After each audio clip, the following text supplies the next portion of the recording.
Bem, primeiramente, gostaria de dizer que é um prazer imenso estar aqui com essa parte de mentoria. Fico muito contente de vocês, mulheres, estarem aí tomando a frente, quebrando essa barreira de certos obstáculos, né, impedimentos, e a gente sabe que essa é uma realidade, não só na nossa área de tecnologia, mas em qualquer outra área que a gente venha atuar. Rosângela, você em especial, uma pessoa inspiradora, né, uma pessoa já com uma certa experiência de bagagem de mercado, mas você aqui querendo dizer que sempre há tempo para começar. Então, isso é muito bom. Eu te acompanho sempre no LinkedIn, nas interações, e isso é muito satisfatório também. E uma das coisas que eu gosto sempre de reforçar na comunidade é que a área de tecnologia ela é muito democrática em relação a isso, tá, Rosângela? Não tem idade, não tem certos aspectos, vamos dizer assim, para dizer que você não está apto a atuar. Dependendo do teu posicionamento, do teu engajamento, da tua evolução com a tecnologia, o fato de você ser mais experiente conota mais responsabilidade, seriedade, compromisso, e são soft skills que o mercado também valoriza, tá? Então, eu gosto sempre de trazer isso num contexto um pouco mais geral. Então, sinta-se abraçado aqui por esse projeto e a gente vai ficar sempre à disposição, tá bom? Sobre a, Bacana, obrigada. tá? Sobre a proposta do desafio ou dessa nossa mentoria que eu quis convidar vocês, é para que a gente tenha um momento não de técnico, mas um momento de reflexão sobre o que de fato é uma jornada de aprender e se dedicar à programação.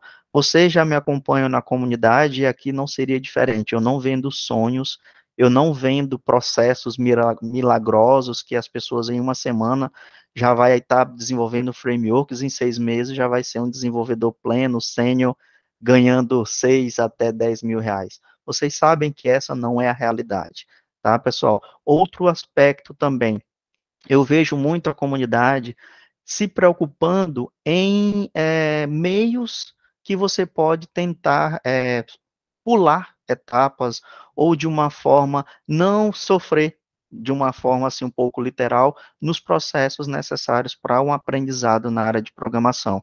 Hoje é fato, pessoal, a gente não precisa mais passar 4, 5, 6 horas se dedicando em buscar várias referências de livros, faculdades em 4 anos, que a gente precisa se dedicar a uma graduação para se tornar um profissional em tecnologia. Isso não é necessário, a informação está ao nosso alcance e a gente tem ela 24 horas por dia.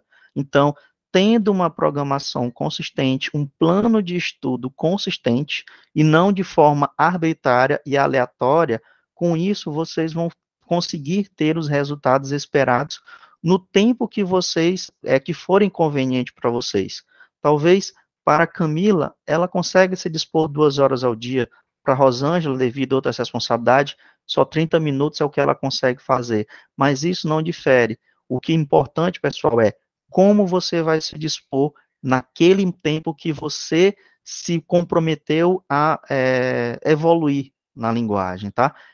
Quando eu estava estudando para minha certificação, eu precisava de 3 horas, mas às vezes para eu estudar um framework, uma tecnologia nova, em 1 hora eu conseguia captar o que eu precisava.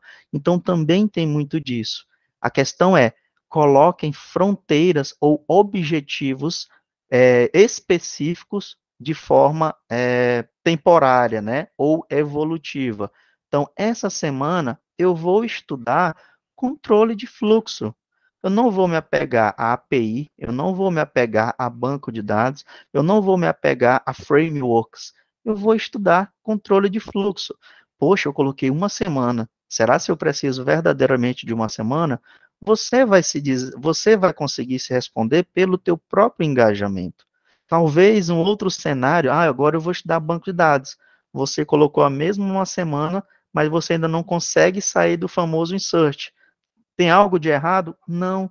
São conceitos, são processos, são tecnologias, são cenários completamente diferentes. Então, a gente não consegue ter uma métrica a dizer, semanalmente eu vou evoluir a cada semana 5, 10, 20% da linguagem de forma linear. Não, tem semanas que você também, por outros aspectos, você não vai conseguir ter a mesma disposição. Eu, particularmente, tem dias que eu não consigo nem ver o computador, pessoal. É normal, a gente precisa desse momento para respirar. Até eu gosto de falar muito da minha certificação, é porque ela não é só a questão da conquista de conseguir a certificação, mas o processo no qual eu vivi. Então, eu tentei a certificação por 3 vezes. A segunda foi a convite de um colega meu pagou para mim e disse assim, Gleison, eu quero só que tu treine. Então, a primeira, vamos dizer, não valeu tanto, porque eu cheguei agora, fiz a certificação.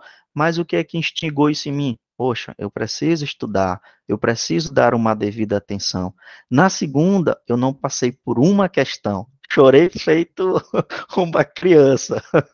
E na terceira eu disse, gente, eu preciso verdadeiramente mergulhar em propostas dessa certificação. Então eu tenho absoluta certeza que às vezes você tem essa mesma sensação no dia a dia.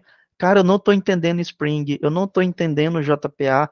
Então é natural. O que a gente não pode é desistir, o que a gente não pode é achar-se incapaz de conseguir chegar aos resultados esperados, tá, pessoal? E é por isso que a gente tem esse aspecto da mentoria. Por quê? Porque eu vou ser muito sincero com vocês. Eu não vou conseguir trazer a fórmula perfeita, a melhor sintetização de um conteúdo para que você consiga absorver. Mas à medida dos materiais que vocês forem captando, coletando, chegando aos impedimentos, aí sim vai surgir a mentoria para dizer o seguinte: poxa, professor, estou com esse impedimento aqui. Aí eu vou, te dou aquele suporte e dali em diante um clareamento, né, vai surgir na tua evolução, né, no teu engajamento, e você pode continuar a prosseguir novamente. Em resumo, pessoal, não existe até hoje em nenhum canal no YouTube, em nenhuma tutorial na internet, até mesmo esse que eu estou elaborando, infelizmente a gente não vai conseguir contemplar tudo.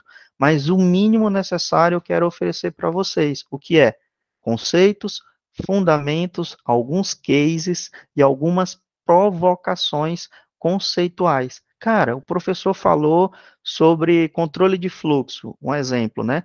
O que que eu posso fazer um pouco a mais em um for? Será que o for só é aquele literal, for int x, enquanto x, será que eu não consigo aprimorar, dar uma perfumada? E o mais importante, tá, pessoal? Quando é que eu uso o for? Quando é que eu vou usá-lo, né? Um dos meus mentores, que eu também tenho mentores, tá, pessoal? Ele diz o seguinte, Gleison, qualquer pessoa consegue declarar um if, mas poucas saberão aonde aplicar. Pensem dessa forma, tá, pessoal?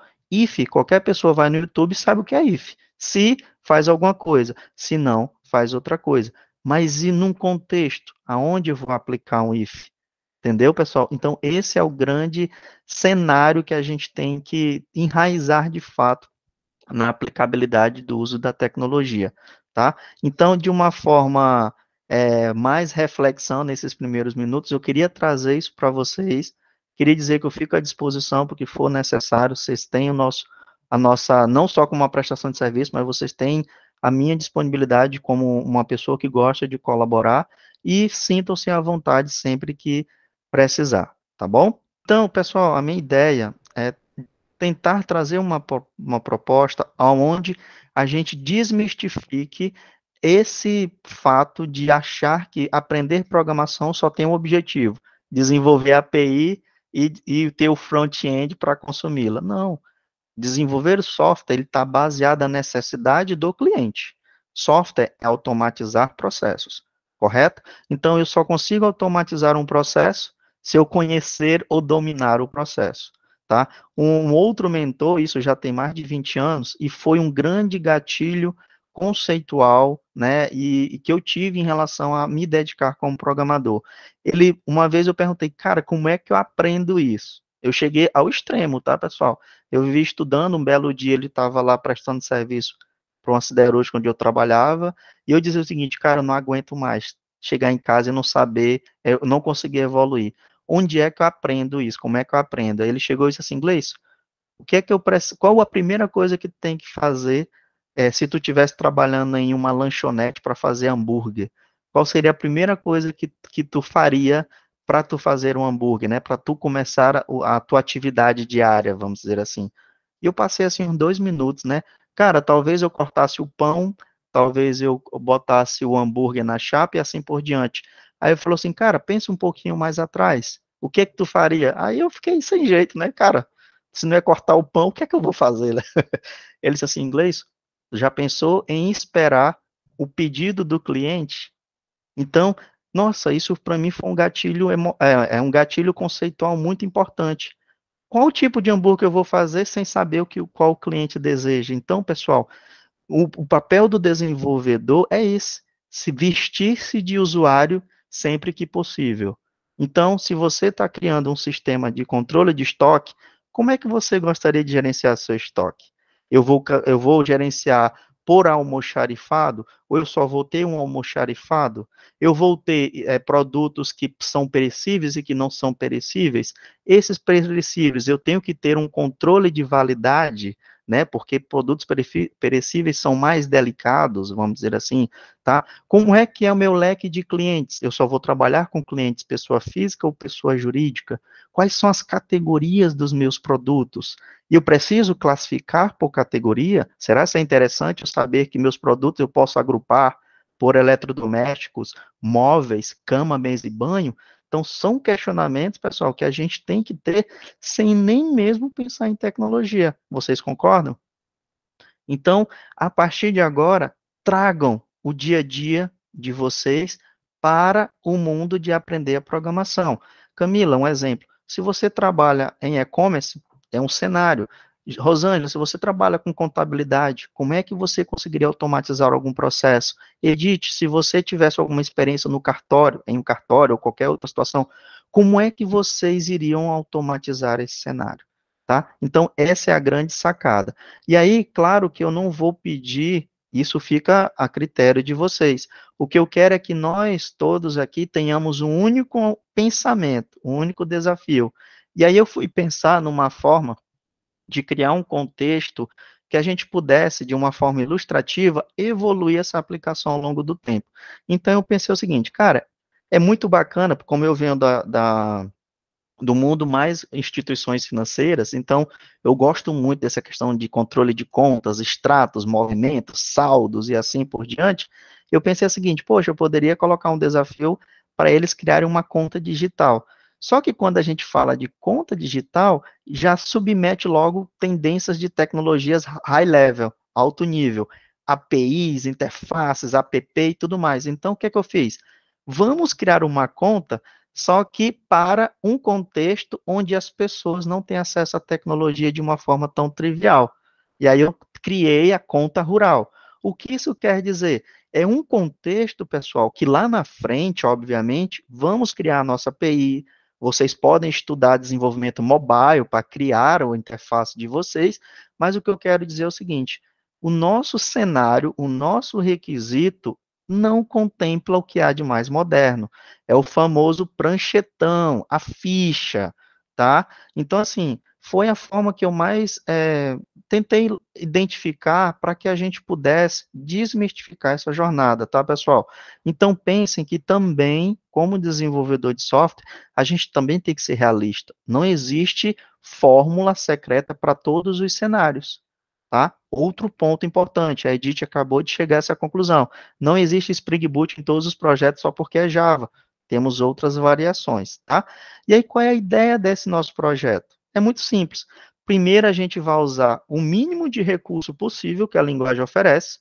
Depois, a gente vai receber budgets ou aporte financeiro em modo de MVPs. E aí, esse projeto vai começando a ter maiores recursos. Então, imagina que o que a gente iria fazer de uma forma trivial, agora a gente vai evoluir, vai escalar, vai modernizar. E aí, qual é a nossa proposta? Pensar numa modelagem. O que é modelagem? Num domínio, numa estrutura que contemple o mínimo necessário para que se abra uma conta bancária. E aí é isso que eu quero que vocês pensem de agora em diante. Eu, como desenvolvedor de software, baseado em orientação a objetos, pessoal, eu preciso ter isso bem enraizado. Como as informações, os dados, as estruturas, elas são convertidas numa concepção da orientação a objetos. Então, algumas nomenclaturas, algumas palavrinhas, algumas definições, elas precisam ser interpretadas. Por exemplo, se eu estou falando de uma conta rural, ou conta digital, ou conta bancária, eu já tenho que pensar que vai existir um cliente, esse cliente vai ter dados pessoais, vai ter dados de endereço, vai ter dados de contato, vai ter o número da conta que vai ser gerado para esse cliente, vamos dizer assim. E aí eu não sei qual é o contato que vocês tiveram em orientação a objeto em UML, mas esse é o ponto de partida. Então já começa a pensar como eu vou modelar essa estrutura que o Gleison não me proporcionou agora, entendeu? E aí é isso que eu quero provocar nesse primeiro momento. Não vamos pensar em framework, não vamos pensar em banco de dados, não vamos pensar em API. Não adianta a gente querer reformar ou como é que chama, realizar o acabamento da minha casa se a casa ainda nem existe, né? Então eu preciso primeiro moldá-la, definir onde vai ficar a sala, onde vai ficar a cozinha, o banheiro e assim por diante. Então o que a gente está fazendo é isso, esse trabalho de engenharia, definição, tá bom?